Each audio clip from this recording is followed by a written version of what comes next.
News. WPLN.org is where you can find more from WPLN News, including the Nashvillager, your human-powered newsletter and podcast, exploring Nashville news and history. Subscribe to both at WPLN.org.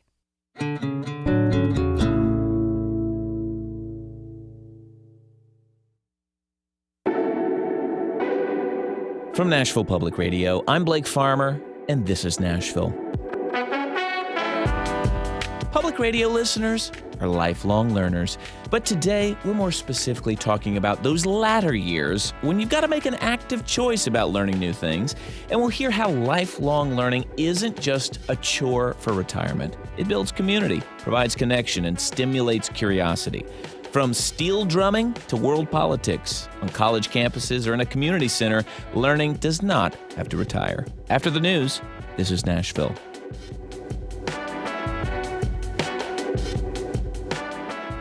Sharing news and stories from the voices of Middle Tennessee. That's This is Nashville. Our show today is made possible by Blue Cross Blue Shield of Tennessee. Our series on aging is made possible by a grant from the West End Home Foundation, enriching the lives of older adults through grant-making, advocacy, and community collaboration. Live from NPR News in Washington, I'm Lakshmi Singh.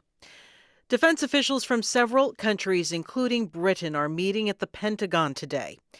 NPR's Lauren Frayer says the focus will be on Ukraine and ways to help Kyiv if Russia and Ukraine reach a peace agreement. The UK and France are preparing to send peacekeepers to Ukraine in the event of a ceasefire. They call it a reassurance force. UK officials have said they'll help police Ukraine's skies and seas, but will not deploy British troops to the front line with Russia. The head of the UK's armed forces, Tony Radakin, is attending these Pentagon meetings. Among the details to be worked out is the possibility of a no-fly zone, and whether European peacekeepers will be able to use US military bases in Europe as staging areas. About 30 countries have said they'll participate in a coalition of the willing, and about 10 have said they'll send troops. Lauren Frayer, NPR News, Edinburgh. Federal public health employees in the U.S. are asking Health Secretary Robert F. Kennedy Jr. to stop spreading inaccurate information and to support his staff in the wake of a deadly attack earlier this month at the CDC. NPR's Ping Wang reports on the letter addressed to Kennedy and members of Congress. On August 8th, a gunman fired hundreds of rounds at the CDC in Atlanta while hundreds of employees sheltered in place. Authorities say he was motivated by his discontent with COVID vaccines. Dr. Fiona Havers, a former CDC official who left in June, says employees are angry and traumatized. It's really critical that the scale of this event is recognized and that people that work in public health and public health in general are given much more support than they're being given right now. After the attack, Kennedy toured the CDC and posted his support for workers on social media, but many say he could do more. Over 750 current and former federal health workers signed the letter, which called for Kennedy to stand up for the CDC science and stop endangering the nation's health. Ping Huang, NPR News. In North Carolina, Governor Josh Stein has declared a state of emergency, with Hurricane Aaron forecast to bring storm surges and dangerous wind gusts to the state.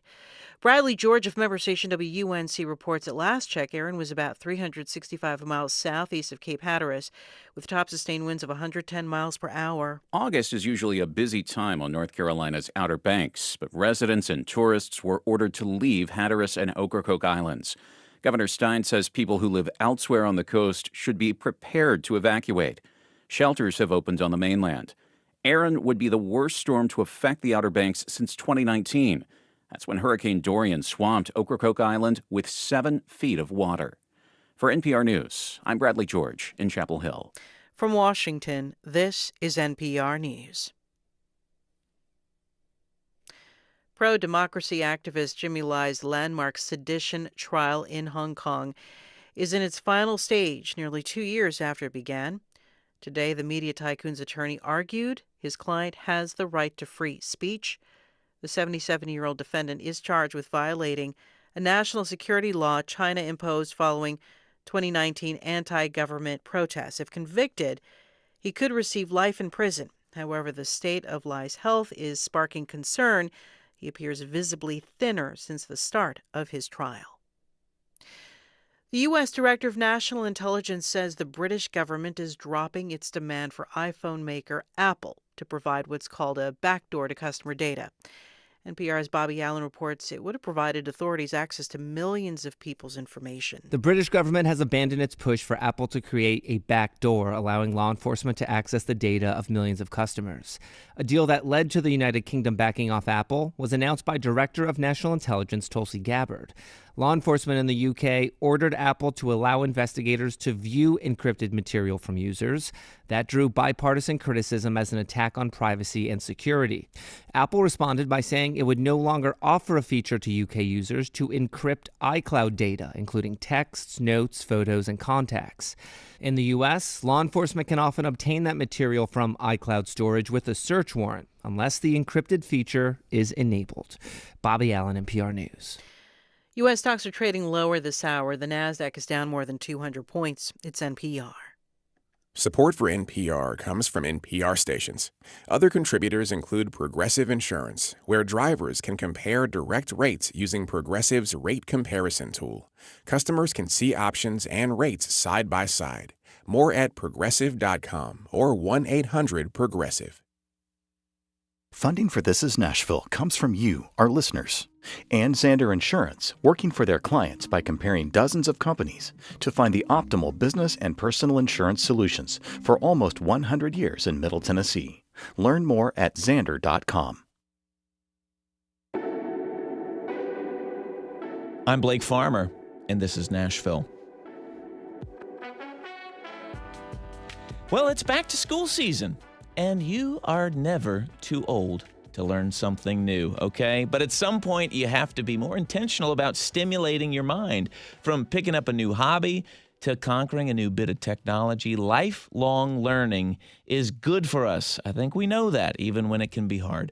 So in our monthly series, Next Age, we're having conversations about growing older and reframing aging in a way that helps all of us. And this series is made possible thanks in part to Blue Cross Blue Shield of Tennessee and the West End Home Foundation.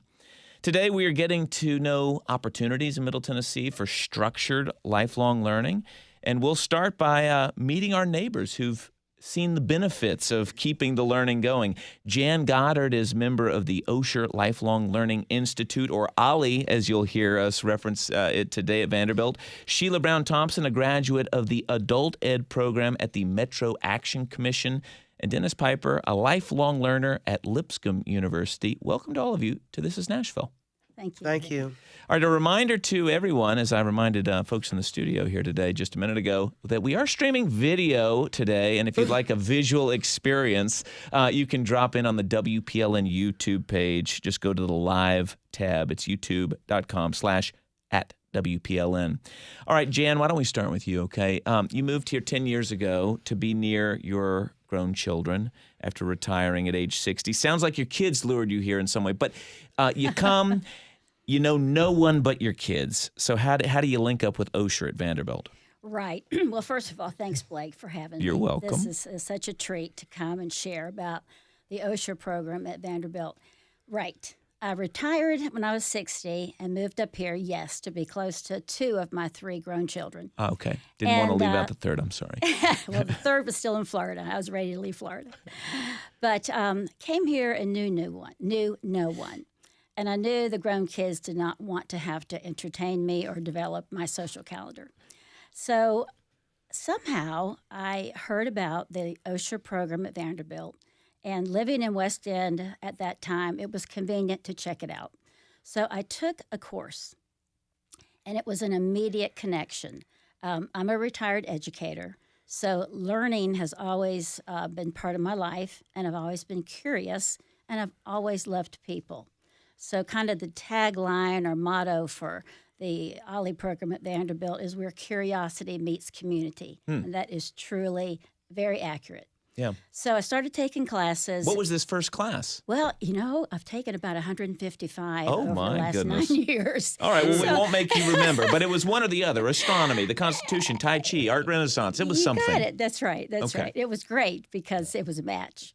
So I started volunteering in the program, got to know people, and then I began to be active in leadership and one thing led to another, and that's been 9 years, actually, since I moved to town. The OLLI program at Vanderbilt has literally changed my life. It has given me an opportunity to get plugged into what I think is a marvelous, marvelous city, Nashville, as a retired person. You know, we are bombarded with the message of how to age well. It's not a secret any longer. Whether we are getting information from National Institute on Aging or Harvard or Vanderbilt, consistently we are being told to stay active, to learn, and to develop a community. And so the OSHA program, along with the other lifelong learning programs that we're going to be talking about today, they all give us that opportunity. In preparation for this radio opportunity today, I did a little research. Nashville has a plethora of opportunity for aging people, and I even hate to use that word because we're simply living. We have lived a little longer. We're all aging, okay. But we have so many opportunities to age well. Essentially, I would just say aging well is having an intentional decision that you're going to make decisions, live your life so that the last half of your life is as good, if not better, than the first half. Well, I like that ethos. We'll get back to OSHA, but Dennis Piper, want to pop over to you. So I'm gonna air your dirty laundry here. You never liked school. This is correct. Had no interest in further education. Went straight to work after high school. Then you retire, and you and your wife Betsy, who's sitting outside the studio here, who just happens to be my 8th grade English teacher. Wow. And I will not break out in song and sing the preposition song that she taught me that I still learn until, by, into, after, from, across, against, with, toward, on, out. Anyway, I could go on. But I guess she convinces you, she drags you to a class after you and her have both retired to Lipscomb's lifelong learning program. So what was her pitch? How did she get you to come? Well, she actually said that I could learn something at my old age. And I thought, well, I didn't learn that much when I was young. But yes, once we got to the class, it took me a while to really like the thing. But I ended up enjoying it so much that I signed up for so many classes. This is my 5th year of going to these classes. What kind of things are you learning? Oh, just history. I love history, and it's talking about the Civil War battles, World War II, and we had great instructors. We had a colonel come in and talk about World War II, and it was really a good experience learning from it. All the instructors that we have in these classes are really well informed about what they are teaching. Like I had a 96-year-old lady that taught a food class. Did you say 96? Yes. Okay. Yes, and she's been at Lipscomb for years and years. Wow. And wonderful person, and we'd make food that, and of course I love to eat, and we got to eat it after every class. I see. But I learned a lot of things that I really didn't realize what you needed to know, like folding napkins. Sounds like you went to an old school home ec class or something. That's about like it was. She folded in, her class, I'm trying to figure out what it was that she had us fold them into elf slippers. Wait, fold your napkins into elf slippers? Yes. All right, so when you and Betsy are hosting dinner parties now, Dennis is on the napkins. No, we don't. I don't fold them into elf slippers. All right, well, we'll get more to the Lipscomb program, but I want to pop over to Sheila. So you stopped high school when you were young, I think around 17, because you were having a child. Sounds like you back in the day really didn't take school too seriously, but then decided you wanted to go back and get the GED. What inspired you to do that? Well, my girlfriend Diane, she's passed away now. When she encouraged me to go back and get my GED. Mm. She kept telling me that before she passed away.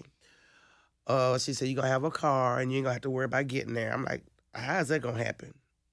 But by the grace of God, after she passed, it happened. And I pushed myself to go back. Oh. I did it for her. But then after I started going, I loved it. Mm. Well, what changed? And you know, it's funny because as I was prepping for this, I'm thinking, well, you know, we're always told it's harder to learn a language when you're old. It's harder to pick up an instrument when you're old. It's harder to do all sorts of things. And yet, I think the mindset, even as Dennis is talking about here, you might discover you really like some things that you sort of blew off when you were young. So what was surprising about enjoying that experience? Well, I always doubted myself when I was young. I can't do this. I just gave up real quick.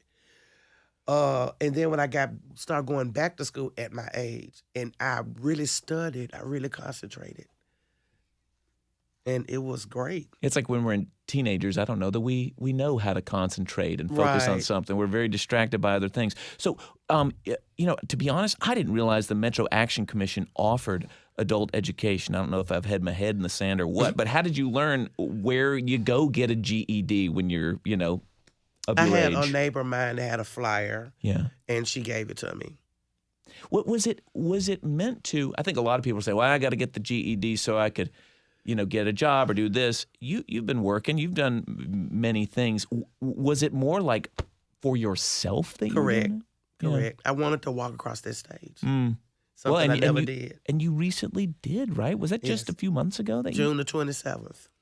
What was that experience like? It was great. It was awesome. Was it everything? The cap, the gown, the whole thing? Yes. Really? Yes. Well, how did you celebrate? Oh, me and my boyfriend, we just went out to eat and celebrated. But I was just so up in the air with the experience. That was good. Yeah. Well, so talk to me about this, Jan, from your perspective. I mean, you've done the 150 classes. We're going to have to fact check that thing because that's hard to even believe.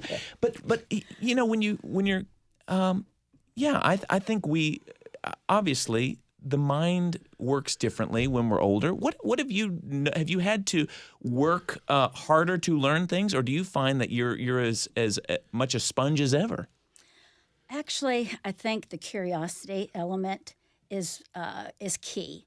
I have to throw in here too. Of course, it's a joy and a blessing that there's no homework and there are no tests. Yes. Well, no wonder these folks love school. Yes. No tests, no homework. I think the kids would be enjoying that too. Okay. So you take out those anxiety pieces, and you can truly enjoy learning.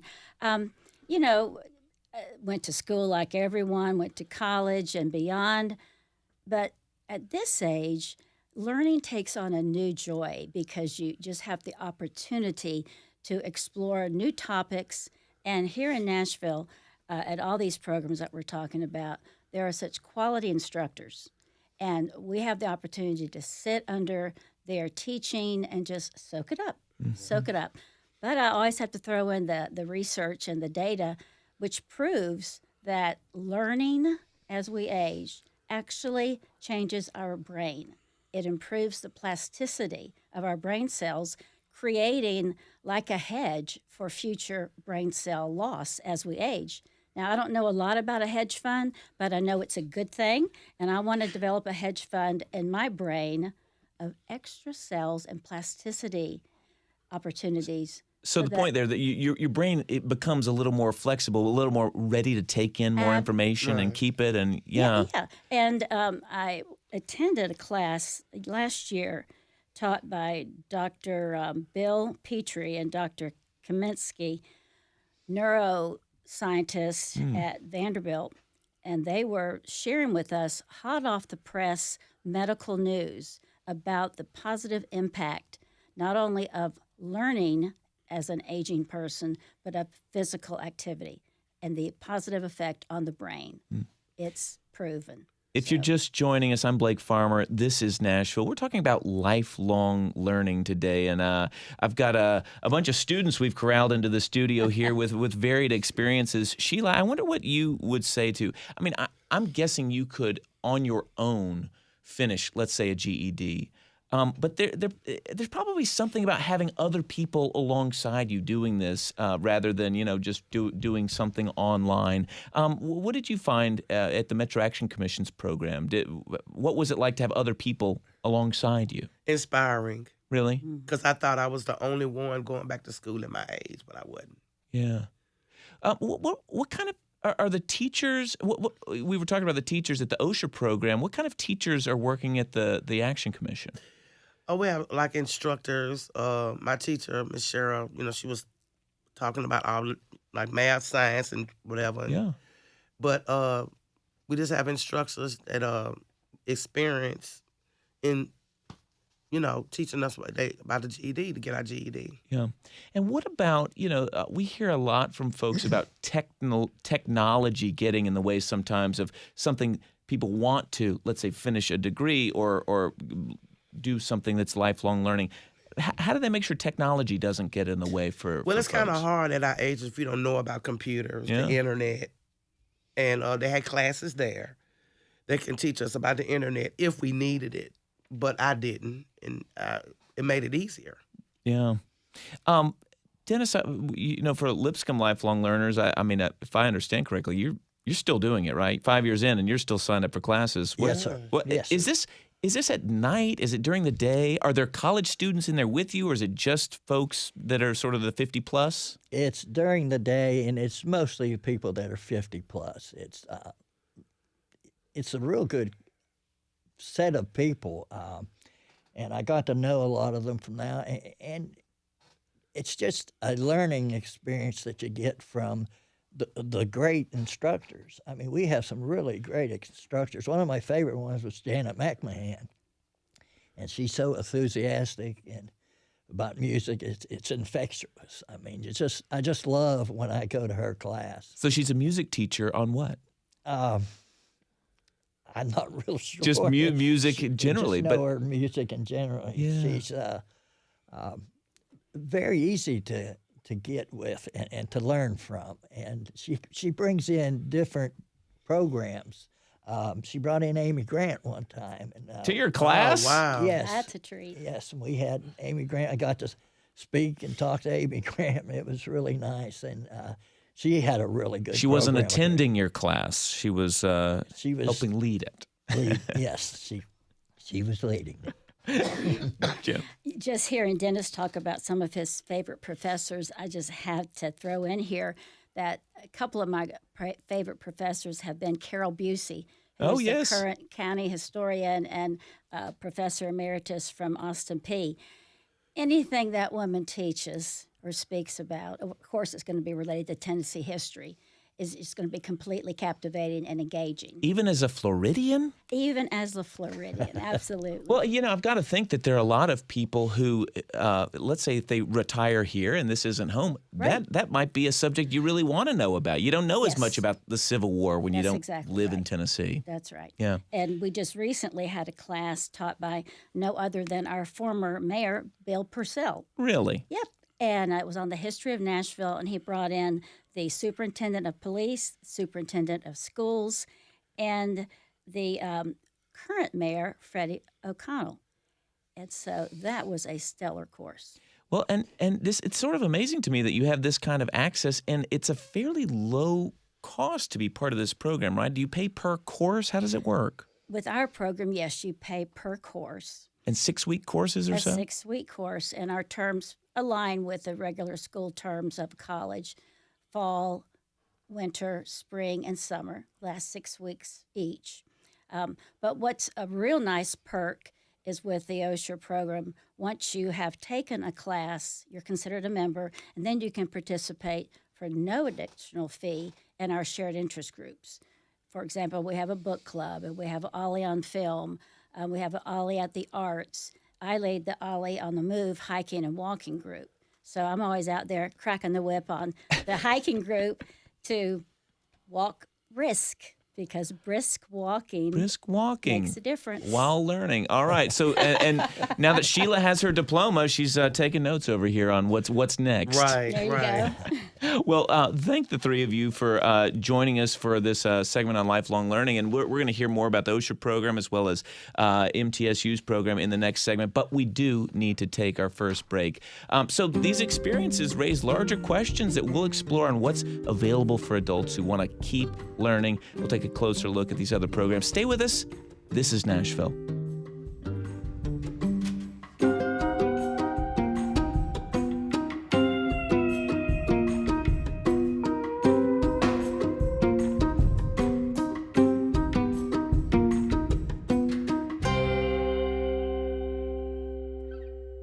Funding for This is Nashville comes from you, our listeners, and Community Foundation of Middle Tennessee, working to help donors make more possible through the power of community giving. More at cfmt.org. And the Hal Allen Clinic, specializing in minimally invasive robotic spine surgery and laser brain tumor surgery. For 40 years, the neurosurgeons of the Hal Allen Clinic have been national leaders in brain and spine surgery. And Wildwood Resort and Marina on Cordell Hall Lake, offering corporate and nonprofit retreats, getaways, and celebrations. 1 hour east of Nashville, year-round. More at visitwildwood.com. In Soviet Russia, bootleg records were not pressed on vinyl. They were made from medical x-rays. But when you held it up to the window, this record, it was an x-ray and it had a pair of skeletal hands on it. I was like, well, what is this? Who made this? Who made it, and how collectors are still spinning Soviet bone music. Next time on The World. This afternoon at 2 on 90.3 WPLN News. I'm Blake Farmer, and this is Nashville.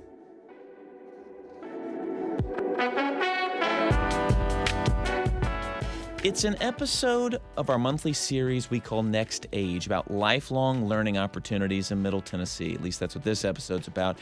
We've heard from participants, members, students, happy customers, call them what you want. Many of these experiences that are at least structured lifelong learning, they often happen on college campuses. So we're going to talk about what age-friendly academia is like here in Middle Tennessee. Our guests are Tara Hamilton, Director of OSHA Lifelong Learning at Vanderbilt, or as we've heard, Ollie. Thank you for joining us in here. Absolutely. And Dr. Brandon Grubbs, co-founder of the Positive Aging Consortium at Middle Tennessee State University.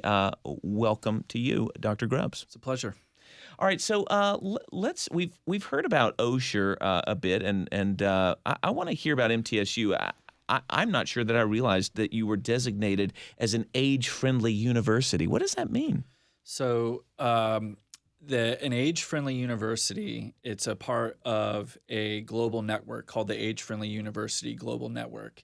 And it's an association comprised of higher education institutions that are committed to promoting positive and healthy aging through innovative educational programming, curriculum development, research agenda, health and wellness activities, arts, culture, civic engagement opportunities. For people who are thinking, why is a university is about educating young people? Why would they have a focus on seniors? Can you kind of explain why universities find this beneficial, not just kind of, but for the good of mankind? Sure. Well, we like to believe that higher education and universities are part of the forward thinkers. Yeah. And so the aging population is growing tremendously, and at some point they're going to outnumber the other populations. And so this is about the future. This is about creating a future that offers the resources that older adults need and desire for personal and professional development. And so this is about inclusivity. This is about using the university, which serves such an important role in community, to promote positive aging. Well, we'll get back to that at MTSU. About OSHA, Tara, I'm not sure I realized that OSHA is not a thing, because I only know of it on Vanderbilt campus, and it's been a longtime supporter of Nashville Public Radio, I think. But that there are campuses all over the country that are OSHA. How does that work? It does work. It's a national resource center based out of Chicago is where the sort of resource center is. But a lovely man, Bernard Osher, started the organization as just a way to continue to build curiosity into his retirement. And there's actually 124 institutes. They all are housed in higher education universities, anything from community colleges, though, to private and public universities. Vanderbilt's the only one in the state of Tennessee, which makes us really unique.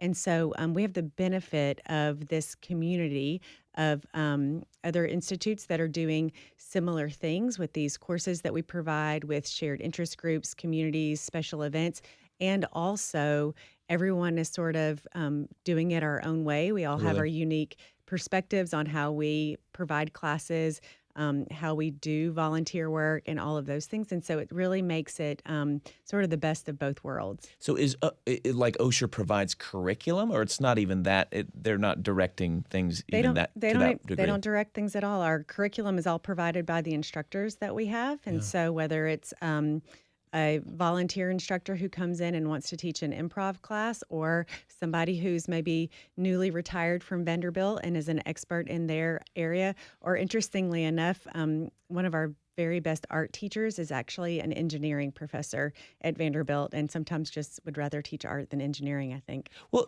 so tell me about that. The instructors, I imagine they get paid to do this, correct? They do, yes. But are they often folks who are also in that stage of life looking to do something a little different than they did, as a career? They are, absolutely. So we have a lot of retired professors who are still interested in teaching. And, we talked earlier about there's no homework and no tests. There's also no grading. And so I see. Only the fun part. Yeah, absolutely. And so even this summer we had a young professor, and she teaches French, but she got to teach a class, the introduction to the Algerian War, which she happens to be very fascinated by and interested in. And apparently so are our students. And now, how do you get that class to make a class for seniors on the Algerian War? There were 45 committed students, every week. So. Is there an issue with that? And obviously there's a small fee to come to a class, but I could imagine you might not well, I don't know. Do you have as much commitment when there aren't grades, there aren't tests, that people sort of are here and there, they drop in? I could see how that might change the dynamic in a classroom. It would change the dynamic, but they're just, I have the pleasure now of getting to know this group of people sitting in these classes, and they're committed to each other. They're committed to lifelong learning, and they're genuinely curious. It's the most dynamic conversation, even about the Algerian War, that I've ever been a part of. Well, I just imagine that those conversations are more dynamic because folks are bringing in some serious life experience. Absolutely. That you're not going to get from college students necessarily. Absolutely. And there's a ton of respect as well. I've noticed that. I'm just in differing of opinions. Yeah. Yeah. Oh, you're saying that when someone else in the class, they all have opinions because they've lived a whole life, but they're open to others. Absolutely. Wow. If you're just joining us, I'm Blake Farmer, your host. This is Nashville, and we're talking about lifelong learning in the studio. We're talking to Tara Hamilton from the Osher Lifelong Learning Institute at Vanderbilt, and we're talking to Dr. Brandon Grubbs, co-founder of the Positive Aging Consortium at Middle Tennessee State University. So at MTSU, Dr. Grubbs, how do you all determine what's going to be offered, and how integrated is it with other activities on campus?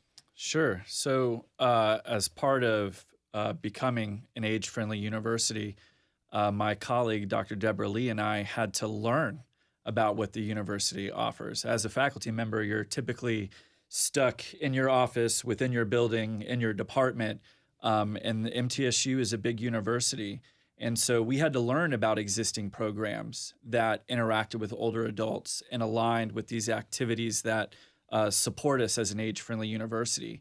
One of the things that we're doing right now as an AFU is we're looking forward, and we are working to modernize a interdisciplinary minor in aging.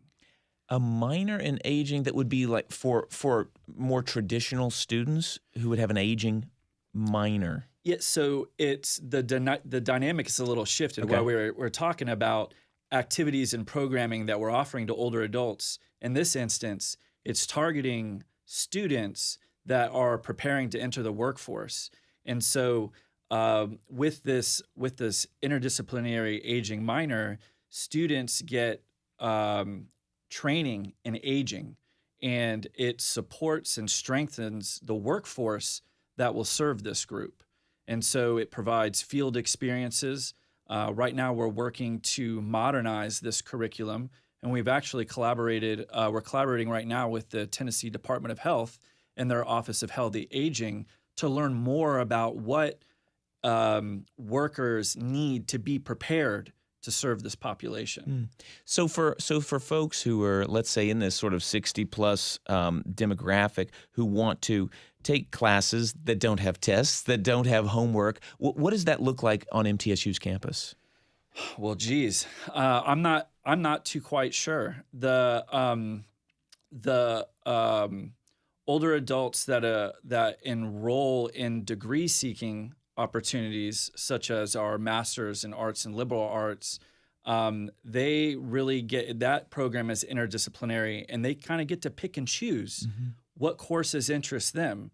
And so, I think it's still in a traditional educational setting where there are quizzes and exams and whatnot, but older adults have an opportunity to use the senior discount. And if they're non-degree seeking, they can select courses and register for them and have them audited, which means they don't pay for them.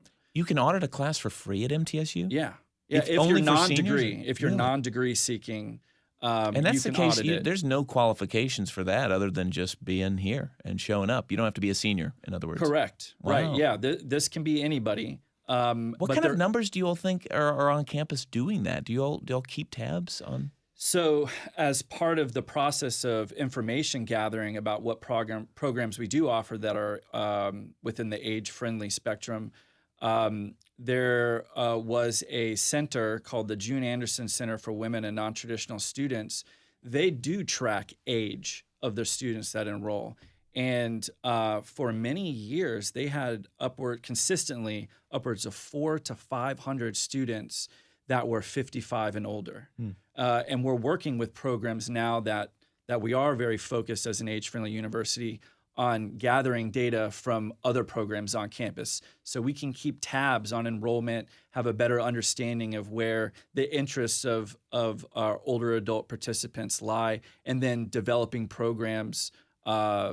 those programs and new ones. Do you all run into, it sounds like at MTSU, it's far more integrated, where you've got, your seniors who are sitting next to, a 19-year-old potentially in class. Sure. Do you run into, or how do you handle kind of ageism interactions that might occur? That's an excellent question.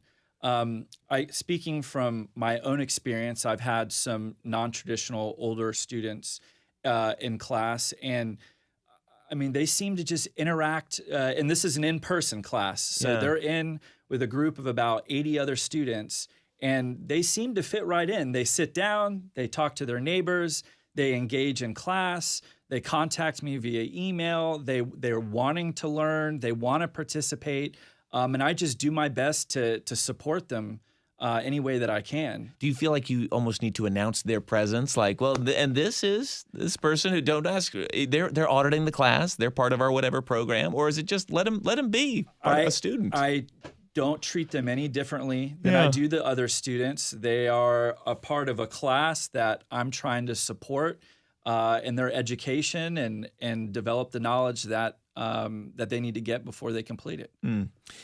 Tara, I wonder at Osher, Vanderbilt, I'm just imagining some people hearing about a program that's on Vanderbilt's campus and being intimidated. This fairly elite university, like, what do I have to do to qualify? How, what sort of GPA do I need to have had to get in? What do you find folks might be intimidated, and how do you get across that?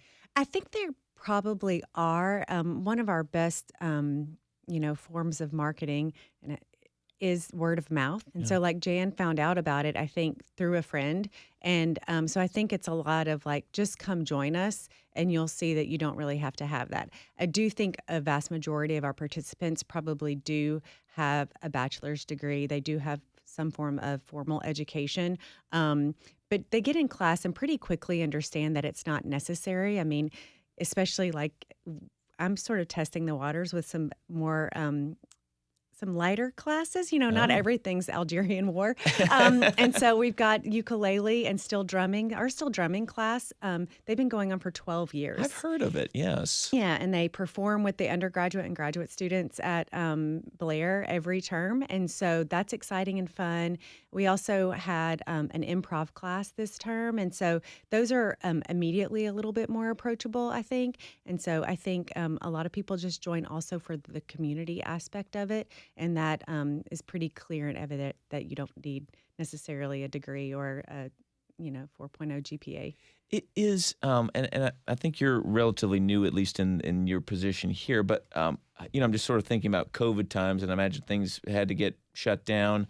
But I wonder if there has been like a return to people wanting to get together, that like some virtual option of this class is not what I'm looking for. Absolutely. So my predecessors, and they ran the program for 20 plus years, just the highest praise goes to them for what they built, transitioned very quickly to online classes, and Vanderbilt remained highly successful during COVID because of that, maintaining a membership that's quite high. And within the last 2 years, the desire to be back in person, again, with each other in community, is very strong. So this fall, we're offering 34 classes.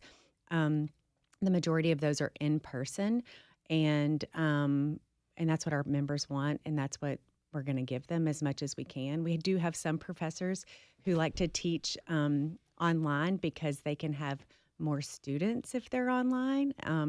And sometimes we do online classes because we have instructors who don't live locally, but they're very popular instructors, and so we want to honor that too.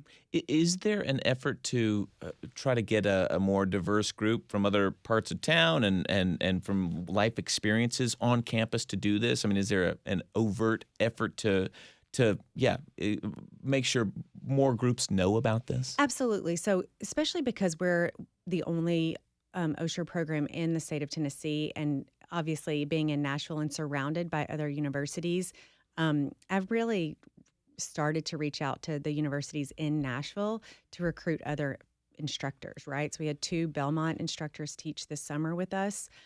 In addition, I've reached out to Meharry and TSU and started conversations about what does it look like to have instructors from those universities, and also like how to reach out to their alumni base, or even other people that they're affiliated with that may be interested in the programs that we offer.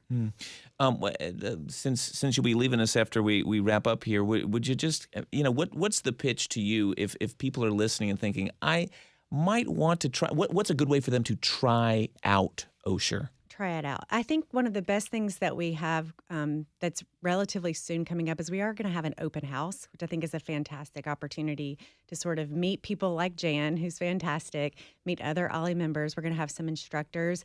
We're going to have our Tai Chi instructor give a demonstration. So if you've never taken Tai Chi, which I haven't, you can come and sort of see what that's like. And that's going to be happening on September 11th at Second Presbyterian Church. So we would just invite people out. The information for that's going to be on our website and Facebook page. And that's the best way to get to know us right now. And our information's always on our website, and we welcome people to interact with us. All right. Well, Tara Hamilton, thank you for joining us. Brandon Grubbs of MTSU is going to hang tight here for our final segment and bring one more voice into the conversation as we wrap up the hour here on lifelong learning. We do need to take one more break. Next, we'll talk about bridging technology gaps for lifelong learners. It's an issue, but it can be done. We'll be right back. This is Nashville.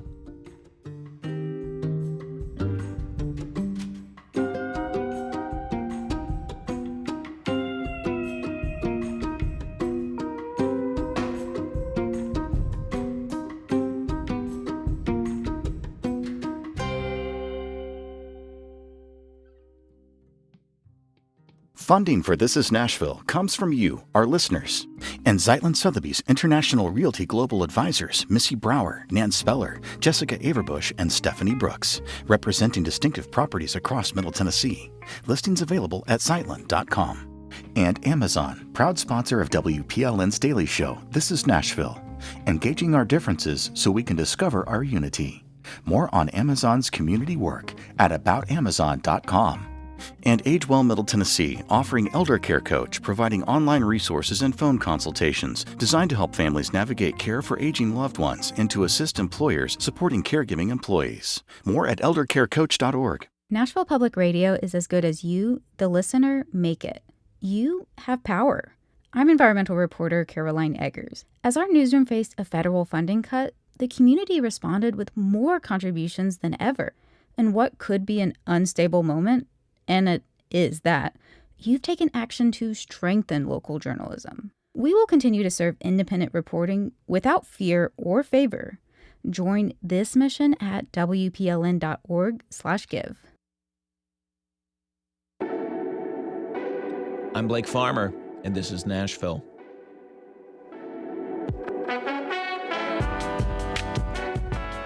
While there is great interest in lifelong learning, especially among anybody who listens to public radio, technology really has become a real barrier because it is not as simple as turning your radio onto 90.3 to learn. So in this episode of our series, Next Age, we're going to talk across the digital divide for a second. Dr. Brandon Grubbs at MTSU is hanging with us here in the studio. And we also welcome Tom Camber of Older Adult Technology Services, also known as OATS, and Senior Planet, who is joining us via Zoom. Tom Camber, welcome to This is Nashville. Thanks. I'm happy to be here. So for folks who are just hearing this organization for the first time, Older Adults Technology Services, what is it? Well, OATS is a 20-year-old nonprofit organization. I actually founded the organization back in 2004 here in New York City, which is where I'm calling in from. And we provide free technology-themed classes and programs targeted at anybody over 50 years old. And we serve the whole country. We do classes online through our project called Senior Planet. Most of our programs that are serving older adults are called Senior Planet. So we have classes through the internet on Zoom every day. And then we do partnerships with community partner sites in 37 different states, including Tennessee, where local libraries and senior centers deliver our programs with our support. All right, well, we're going to sign up for a class here that's about how to broadcast a radio show on YouTube, because we're doing it right now, testing it out here and there. Folks may be joining us on YouTube right now, video in the studio right here. It's at youtube.com/@WPLN. You won't be seeing Mr. Camber, but you will see me and Dr. Grubbs here in the studio. So here's my question. I guess, is this more about taking a class that would teach you a particular bit of technology rather than helping you join a class, bridging the technology you might need to do a lifelong learning program? Well, for us, what we are helping people at a couple of different stages of interacting with technology. When I first started OATS, a lot of the folks that were coming in had never been online at all. And so it was kind of this big barrier to participating in lifelong learning projects. You might want to sign up for an OSHA class, but how do you find out what the OSHA classes are going to be if you can't find their website because you're not on the internet? So we taught a huge number of people the basic courses and programs. And surprisingly today, there's still a lot of folks that are still getting those basic skills down. We work with a lot of older adults who either were online and then maybe they lost their internet or couldn't pay for it for a while, and now they're rejoining, so they need some refreshing in their skills. And we teach quite a few people who are they may have been working in a mainframe system or something in their job, and then they retired, but they don't know the consumer technology very well, that mainstream stuff. And so we teach it as a sort of on-ramp to get access to a lot of the rest of the learning opportunities that people have. So that's probably the most sort of direct way. But most of what we teach is about lifestyle topics and getting people to learn to thrive with technology as older adults. And we've got a whole curriculum that touches on those topics. So, Dr. Grubbs, I think is resonating with you as you're talking about, students just needing, the barrier being, how do I find the list of classes? How do I get on there? At MTSU, being an age-friendly university now, are there things you've changed to kind of overcome that? Well, we certainly are using the internet, and it is our main source of information for prospective students and current students alike. And there are basic computer classes that are offered. I will say, though, that in my personal experience, I feel like I encounter two different groups of older adults with their views on technology. One who's just resistant. I don't need it. I've been doing it this way this long, and I don't see any need to change. And then others that are starting to adopt and learn through their smartphones or through home computers. And senior centers that we work with in Murfreesboro, like St. Clair, also offer computer courses that teach them those basic skills. And as far as being able to connect with an online course and search for courses that you're interested in, I think that's a necessity. Yeah, that somebody's going to have to show them how to do that just to get their first foot down the path. Sure. Tom Camber, I wonder with Senior Planet, I'm just thinking of lifelong learning opportunities. Let's say they are virtual. To those of us who were working during COVID and all had to learn how to use Teams, how to use Zoom, or whatever platform someone's going to use, it may feel like second nature and that everybody knows how to do that now. I'm guessing you found that not everybody knows how to use Zoom yet. Well, that's right. Second nature sometimes is a little bit of a stretchable term, right? There's folks that feel like I've used it and I thought I was doing pretty well. And then they change the interface a little bit or update the software. And the next thing you can't find that button that you were using last week. And so there's a need for people to be given sort of support and refreshers on these things. And we teach a lot of our courses are basic technology courses. But I'll tell you, I was just looking just before joining today, looking over our most recent class listing and the most popular courses. And our number one topic right now is AI. And we're teaching a lot of people about the basics of people are coming in and saying, we've heard all this stuff about artificial intelligence. We know it's changing a lot, but we need somebody to sit down and go through what is it? How do I recognize artificial intelligence? We have a course on AI image generators so people can learn how to build, sort of almost design or drawings and things like that for people. So we it's a kind of evolving set of targets. It was a lot of Zoom 5 years ago, but now we're teaching AI. We're teaching people to learn how to use their electronic medical record systems. These are all sort of basic things that we all kind of need to get comfortable with to live in the modern world. Can you kind of get down to brass tacks here? How does someone find these courses and sort of sign up? And is there a cost to use them? Well, I have good news for you on both fronts here. There is no cost. When we started the program those years ago, I was working with a group of lower income people here in Brooklyn and in Bedford-Stuyvesant, and I said, how much can you comfortably pay for a computer class? And the answers ranged from $0 to $10. And we said, why don't we treat this as a social challenge that we're all trying to solve? You don't charge people to, have to go to the park necessarily or have to do some other thing that we all treat as a social challenge for our society. Let's do it together. And so we decided to make all the classes free of charge for the end user. And we've been able to raise money over the years from government agencies, but philanthropic foundations and corporate funders.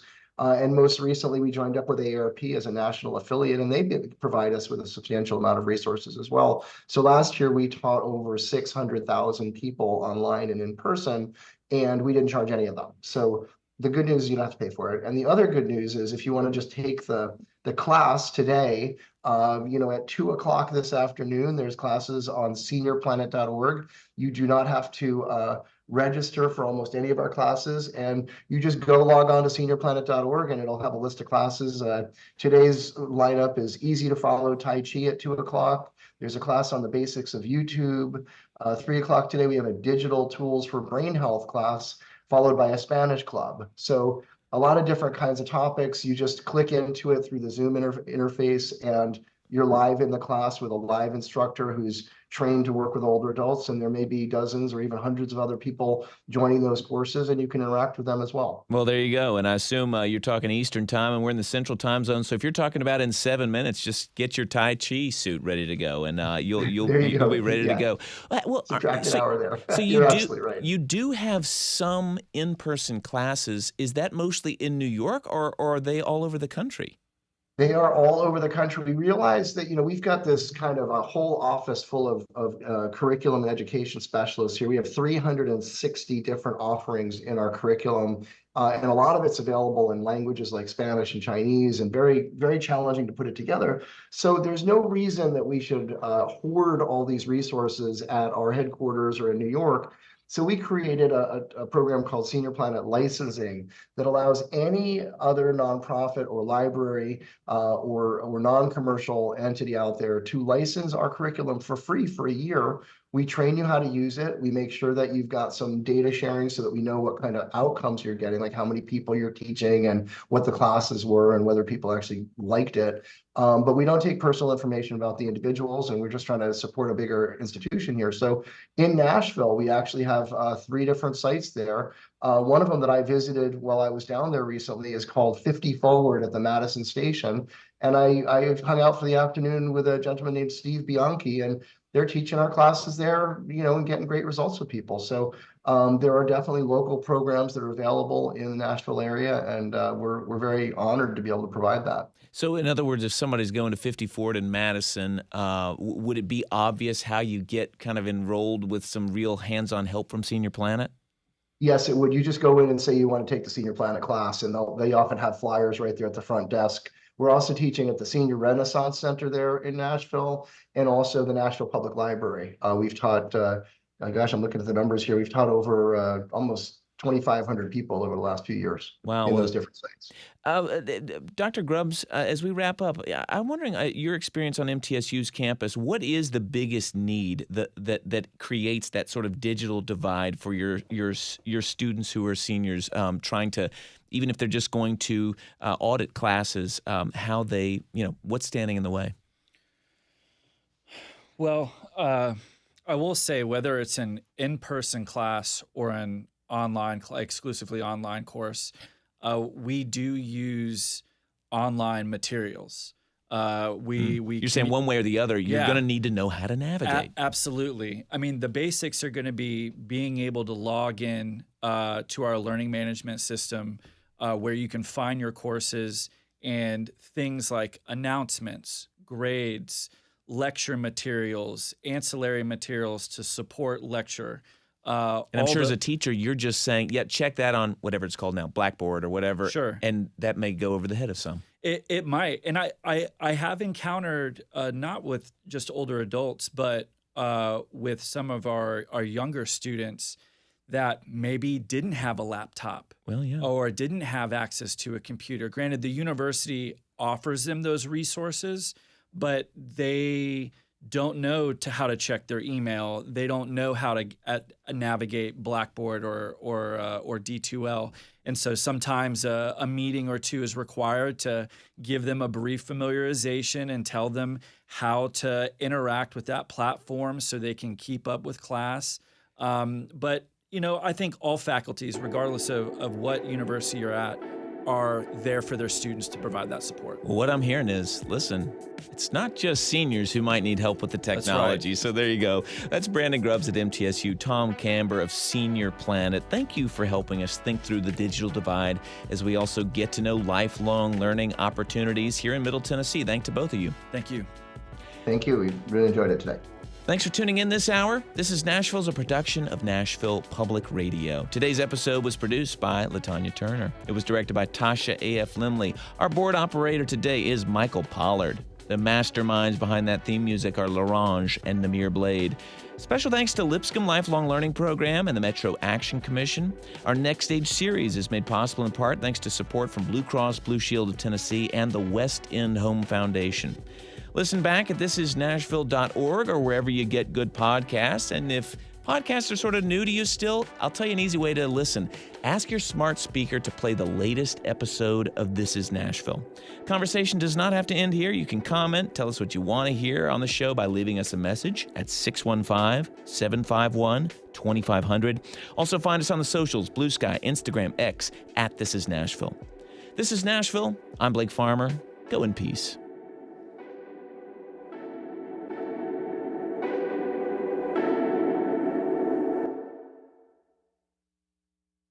The justice system is complicated.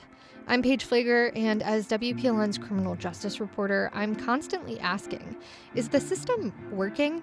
And who is it working for? The system is broken. I think it's more punitive than anything. And this is not about justice anymore. This is about vengeance. We're trying to get justice from a justice system that failed us. How policies impact real people. Hear their stories here on WPLN News.